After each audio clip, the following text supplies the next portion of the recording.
Hey guys, in this video I will show you how to add marker to Google Map in Android using Jet Compose.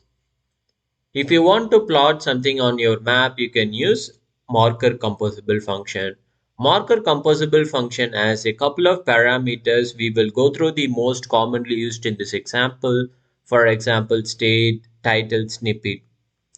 State which help us to control the position of our marker. So here we passing this location of this Singapore location. So here our marker is placed on our Singapore location.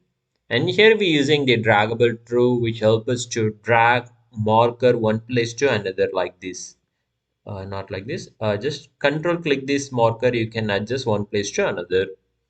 And here we using the title and snippet which help us to describe about our marker.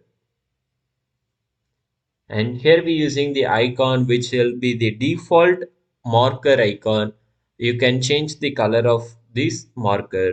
For example, you can adjust this hue color. If you control click this one, you can see this number of option available.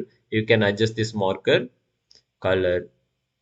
In upcoming videos, we will learn how to customize this marker icon and how to customize this info dialog window. See you guys in next video.